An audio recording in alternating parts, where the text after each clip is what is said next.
Сегодня ни в одном городе нет более богатой культуры, чем в Каире. Это мать мира, великий центр ислама и движущая сила наук и ремесел. Мы слышим удивительные вещи об обычаях Каира и Египта, роскоши и богатстве их жителей. Многие бедняки Магриба даже мечтают переехать в Египет по этой причине.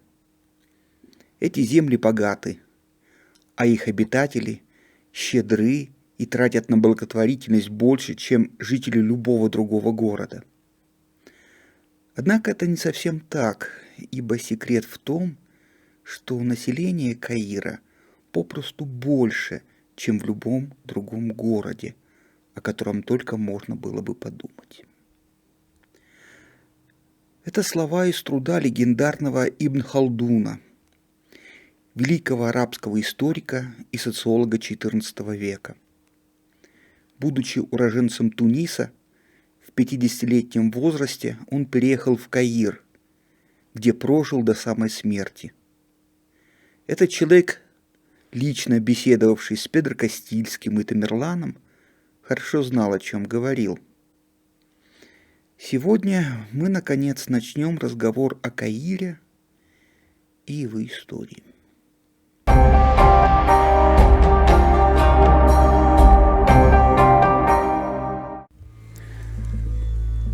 Когда речь идет об истории Египта, всегда возникает проблема точки отсчета. В стране, история которой начинается более чем за 3000 лет до нашей эры, сложно найти место, чью историю при желании нельзя было бы проследить до эпохи строительства пирамид. В этом отношении Каир не исключение. С 3-го тысячелетия до нашей эры на противоположном берегу Нила стоял Мемфис, блистательная столица Древнего Египта, основанная Менесом, первым фараоном Объединенного Египта. Остатки огромного городского кладбища в Гизе до сих пор притягивают толпы туристов со всего мира. Однако нам с ними не по пути, ибо в реальности Каир и Мемфис почти ничего не связывает. Два города находились на разных берегах реки, на существенном удалении друг от друга. В римское время Мемфис пришел в упадок, не выдержав конкуренции с приморской Александрией, а в византийскую эпоху город фактически прекратил свое существование и представлял собой огромный пустырь. Реальным предшественником Каира был вовсе не Мемфис, а форт Вавилон, стоянка Каструм 13-го парного легиона, одного из 3 расквартированных в Египте. Она стояла на исторической границе Верхнего и Нижнего Египта, контролируя судоходство по Нилу и взимание пошлин. В случае угрозы со стороны воинственных нубийцев, солдаты форта первые отправлялись на юг в Асуан, чтобы дать отпор варварам. Свое название крепость получила от своей предшественницы, построенной еще во времена вавилонской оккупации Египта. Этот древний форт довольно долго использовался римлянами, пока в 96 году нашей эры император Троян не заложил новую крепость, находящуюся ближе к реке. Она унаследовала название предшественницы, и ее руины по сей день одна из главных достопримечательностей Каира. 2 массивные круглые башни контролировали канал, проходящий через крепость и возвращавшийся обратно в Нил. Река была перегорожена длинным наплавным мостом, шедшим от форта через большой остров Рода на левый берег Нила. Поэтому, судя по всему, канал, проходивший через форт Вавилон, был единственным способом попасть из Верхнего Египта в Нижний и обратно. Мост продолжит свое существование в арабское время, пока его не сожгут аббасидские войска в тщетной попытке остановить фатимидское завоевание Египта. Остров Рода, соседствующий с фортом, судя по данным археологических раскопок, тоже был сильно укреплен. С древнеегипетских времен на его южной конечности стоял Нилометр, сооружение, предназначенное для измерения уровня воды в Ниле. Древнейшие нилометры представляли собой простую каменную колонну с отметками, возвышающуюся из воды. На смену им пришел Нилометр, колодец, построенный в 861 году нашей эры в правлении аббасидского халифа Аль-Мутаваккиля. Сохранившиеся записи показателей Нилометра позволяют ученым судить об изменениях климата с 622 по 999 год нашей эры. Именно форт Вавилон с его стратегическим положением стал главной целью для вторгшихся в Египет арабов. Главным инициатором завоевания Египта был сподвижник пророка Асхаб Амр ибн Ал-Ас. В 640 году он вторгся в Египет во главе достаточно скромной армии в 4000 человек. Во многом это была его личная инициатива. Амр многократно был в Египте в качестве купца, хорошо его знал и мечтал о захвате его богатств. Поэтому, когда арабская кампания по захвату Палестины в декабре 639 года забуксовала из-за эпидемии чумы, он, совершенно неожиданно, никого не предупредив, уводит свои войска в Египет. Халиф Амар, не зная, как понимать столь неожиданный маневр, отправляет вслед ему гонца с посланием, требуя немедленно вернуться назад. Но Амр под разными предлогами, оттягивая прочтение письма халифа, втягивается в боевые действия и отвечает, что дело уже начато и возвращаться уже поздно. Он наносит византийцам ряд поражений в поле и начинает осаду форта Вавилон, игнорируя громадную приморскую Александрию. Нужно сказать, что момент для вторжения был выбран крайне удачно. Египет давно раздирался церковным конфликтом между коптским и православным, как его называли в Египте, маликитским христианством. Последнее господствовало среди грекоязычного населения Александрии и других крупных городов и активно насаждалось императорской властью. Копты, наследники древнеегипетского населения, составляли подавляющее большинство жителей Египта и упорно держались за старые традиции Александрийской церкви. В основе их взглядов лежал принцип миофизитства, признание единой природы Христа и отказа от противопоставления его человеческой и божественной сути. Подобного взгляда придерживались многие другие восточные церкви – армянская, эфиопская, сиро-яковитская, отрицавшие решение Халкидонского церковного собора. Но с точки зрения империи все это было опасной ересью, подрывающей внутреннее единство государства и угрожающей ее будущему. Подобный самосбывающийся прогноз и попытки решить проблему с помощью репрессий привели только к дальнейшему углублению противоречий.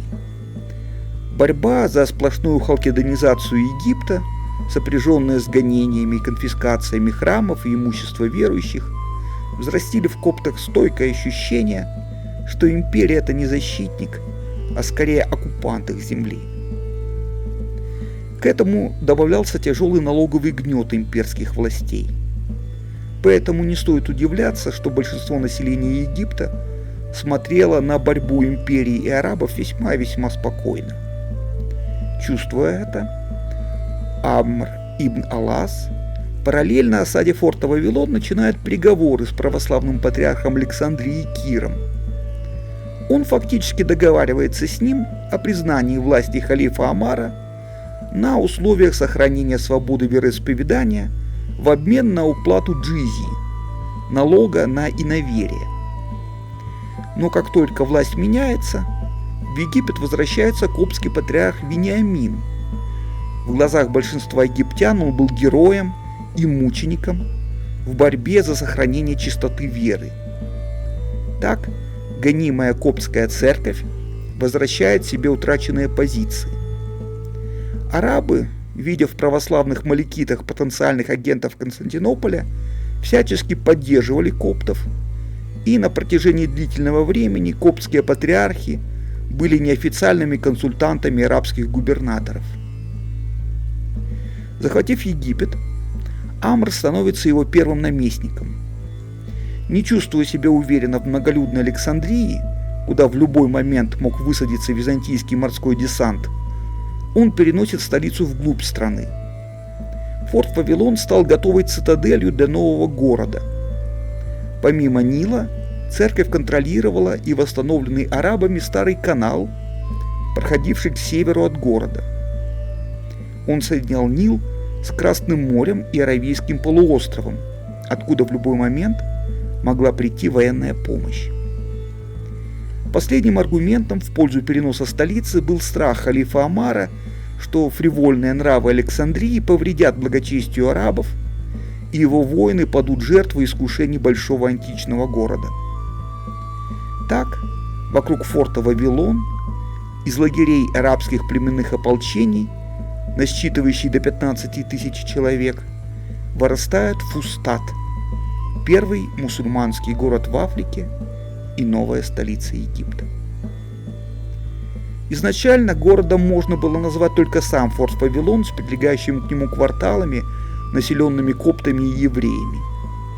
Арабские воины жили в лагерях, предместьях, организованных по племенному принципу, и соприкасались только в мечети Амра, первой мечети в Египте, возведенной в 641 году нашей эры.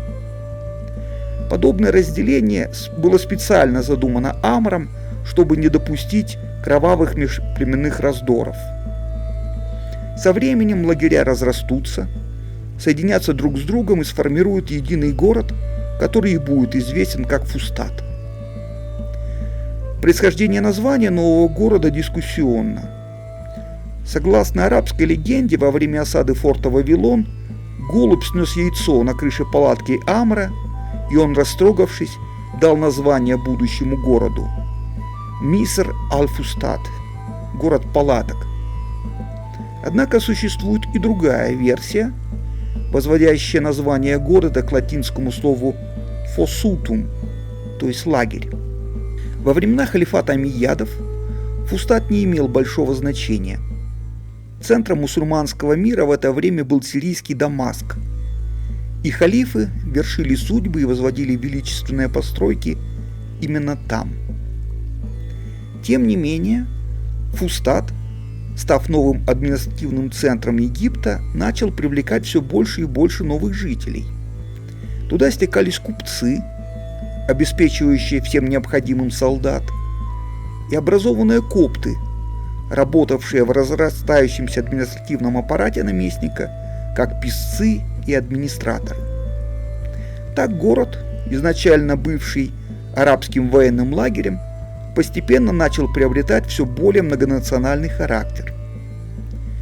В 749 году халифат Омейядов падет, и Фустат станет свидетелем боев между бегущими на запад сторонниками Омейядов и преследовавших их армиями новой династии аббасидов. В ходе боев за город часть Фустата сгорела, и командующий аббасидов Шахих ибн Али создал новый лагерь к северо-востоку от Фустата, куда не доходил дым горящих построек и трупный запах. В 752 году было решено превратить эту стоянку в полноценный город, и так на свет появляется Аль-Асхар, что дословно можно перевести как военный городок. С него начинается традиция строительства новыми династиями отдельных защищенных дворцовых городков, становившихся резиденцией правителя и его двора.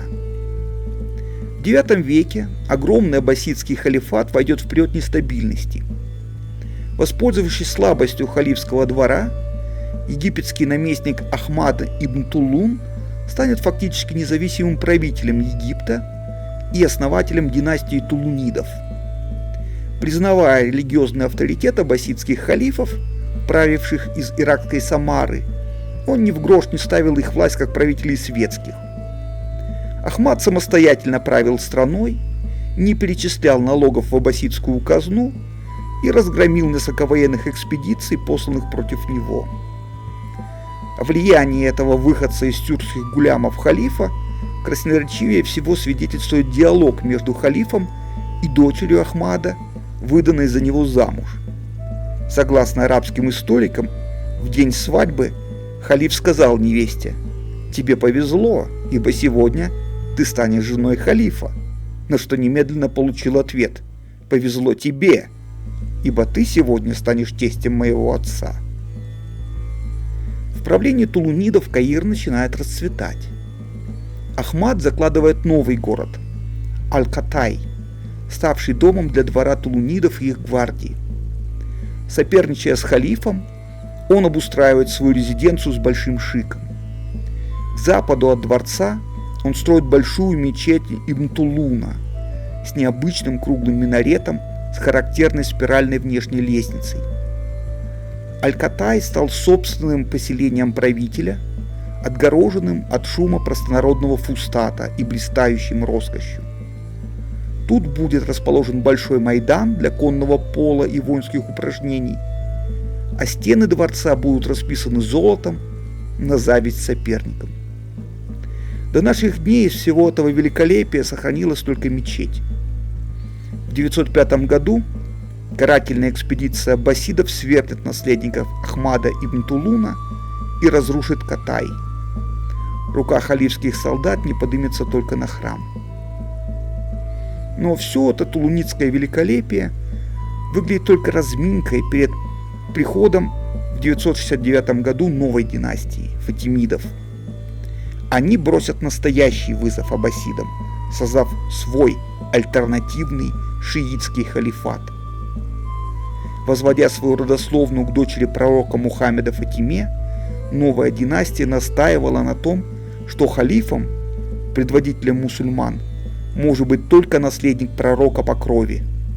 Только такие люди способны видеть истинный смысл, сокрытый в Коране. Захватив сначала власть на западе, на территории современного Туниса, фатимиды захватывают у византийцев Сицилию и, набрав 100-тысячную армию из кочевых берберских племен, приходят в Египет.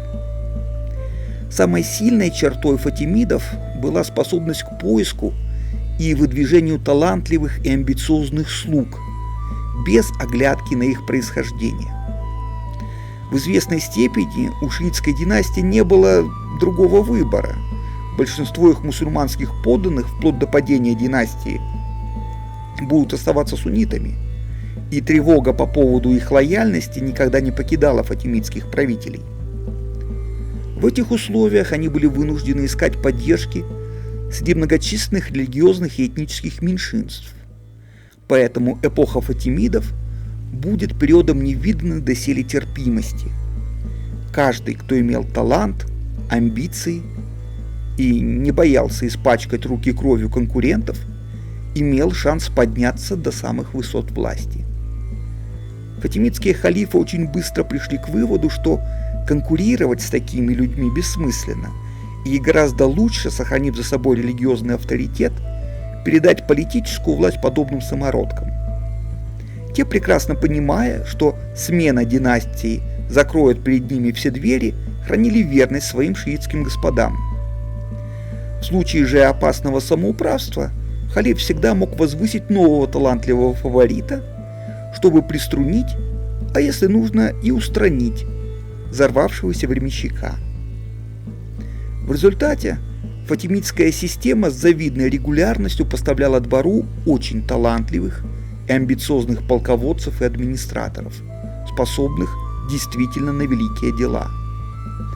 Изнанка этой системы стала не просто жесткая, а жестокая, как конкурентная борьба при дворе, в которой выживал только сильнейший. Ярким воплощением этой системы станет Джаухар ибн Абдаллах, носивший прозвища сицилиец, секретарь и славянин.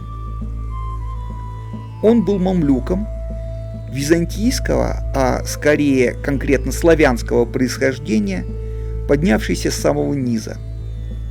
Став одним из самых успешных генералов династии, именно он захватит Египет и возведет до своего господина новую столицу – Аль-Кахира, что означает «победоносная». Позже итальянские купцы исковеркают слово, и на свет появится знакомый нам Каир. Новый дворцовый город будет построен еще дальше к северу от Фустата, фактически упираясь в канал, связывающий Нил с Красным морем. Верный Джаухар, ставший фатимидским наместником Египта, строит новую столицу для своего господина. К этому времени разросшийся Фустат фактически поглотил Аль-Асхар и Аль-Катай, которые превратились в его районы, утратив дворцовый статус. В 974 году, спустя 5 лет после завоевания Египта, четвертый фатимидский халиф Абу Тамим Аль-Муиз торжественно вступил в свою новую столицу. Его верный слуга потрудился на славу. Новый дворцовый город представлял собой почти идеальный прямоугольник, разделенный широкой главной улицей, идущей из Фустата и делящий город на две части, восточную и западную. В центре города возвышались два дворца-близнеца, разделенных главной улицей. Восточный дворец был больше и предназначался самому халифу, а западный – его наследнику Аль-Азизу.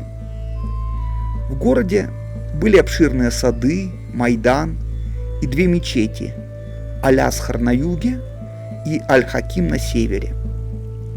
Иронично, но школа при мечети Аль-Асхар, созданная фатимидами как цитадель шиитского учения, сейчас является крупнейшим в мире суннитским университетом. В совокупности с аффилированными организациями он обучает более 2 миллионов студентов. В пределах Каира было разрешено селиться только избранным категориям населения, чьи дома образовывали своеобразный защитный барьер вокруг дворца халифа. В отличие от предшественников, хоронивших правителей на обширном кладбище к юго-востоку от Фустата, фатимиды взяли за правило строить пышные мавзолеи прямо в пределах стен Каира. Фустат и Каир, несмотря на очевидную близость, жили обособленно. Их совокупное население достигло в XI веке 500 000 человек, сделав столицу Египта одним из самых населенных городов своего времени, уступавших только Константинополю и Багдаду. Для сравнения, Париж достигнет подобных цифр только в XVII веке, а Москва в середине XIX.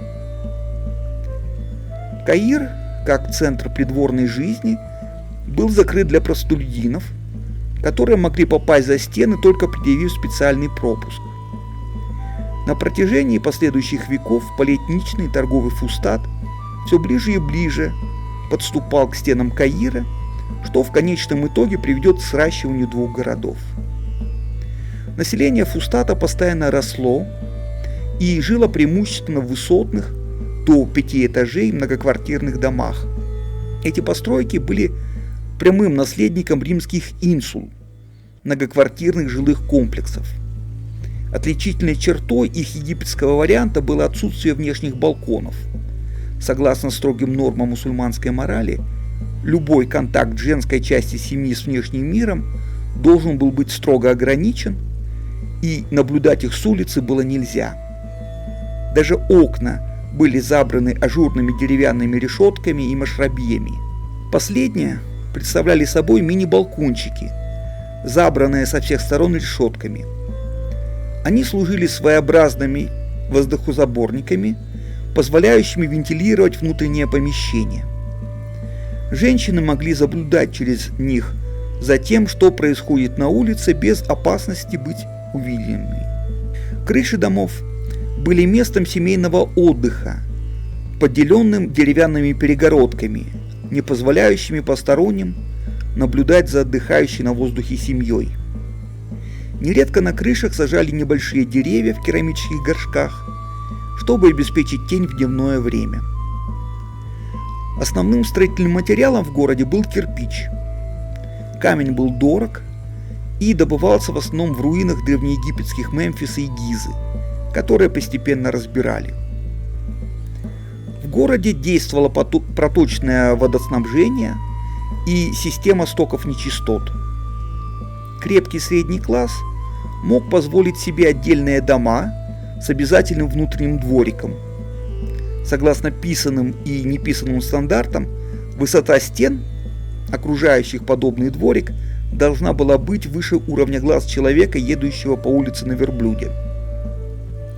Фустат был полон магазинами и мастерскими, которые могли быть весьма большими. Так, например, археологи, проводя раскопки на берегу Нила, нашли остатки бумажных мельниц с водяным колесом, производивших в аюбитский период бумагу из переработанных тряпок. В черте города было немало открытых пространств и пустырей. На них могли выпускать коз, сушить белье и выращивать розы. Из чьих лепестков делали розовую воду, широко востребованную в медицине того времени. Обилие пустырей частично было связано с распространением коллективного домовладения, при котором владельцы часто не могли договориться о расходах на ремонт, что приводило к разрушению построек. Старый порт форта Вавилон в фатимидскую эпоху обмелел из отложений ила, и новый порт был создан ниже по реке, рядом с Каиром, с которым он был соединен дорогой. Новый порт стал не только центром транспортировки грузов, но и местом строительства кораблей. В 1073 году фатимидский генерал армянского происхождения Аль-Мунтансир был назначен визирем халифа. Как правильный армянин, уже на следующий год он построил Каиру новые стены, дав работу архитекторам-соотечественникам. Именно им Каир обязан своими массивными крепостными воротами, западными воротами, воротами завоевания и воротами победы, стоящими до сих пор. Все они выполнены в едином стиле и состоят из двух каменных башен, сложенных бутовой кладкой. Башни выдаются за габариты стены и снабжены многочисленными бойницами, простреливающими пространство перед воротами с двух сторон. Падение династии Фатимидов принесло Каиру тяжелое разрушение. Сначала, в 1068 году, во время вторжения крестоносцев иерусалимского короля Амальрика, визирь Шавар нанесет городу тяжелый удар.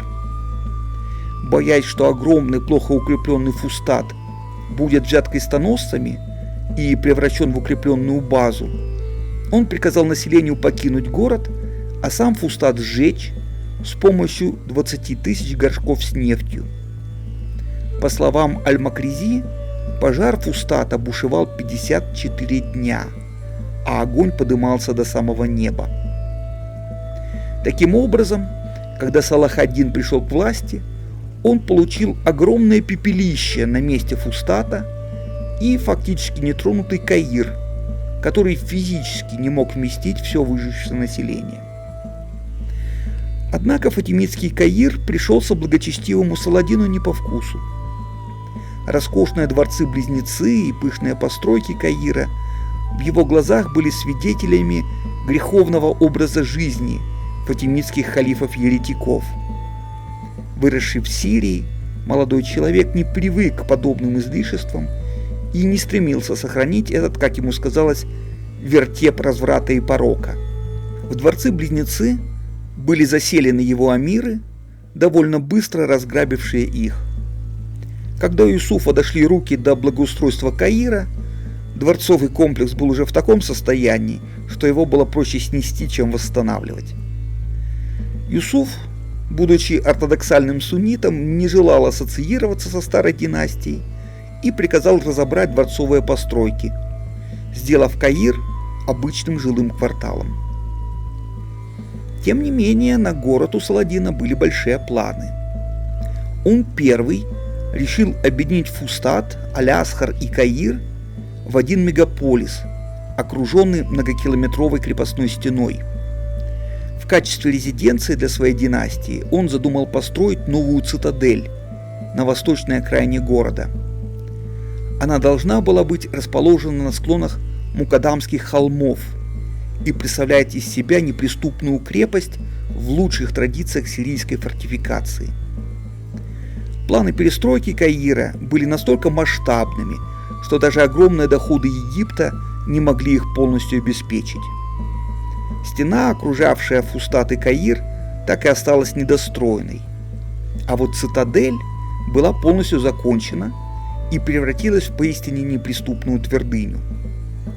Ее строительство началось в 1176 году и продолжалось еще 5 лет после смерти Саладина. Въезд в цитадель шел по извилистому вырубленному пути, мощенному подъему, ведущему от подножия холма к массивным центральным воротам. Над входом в них красовался двуглавый орел. В проспектах для туристов его ошибочно называют гербом Салах-ад-Дина, но это не так.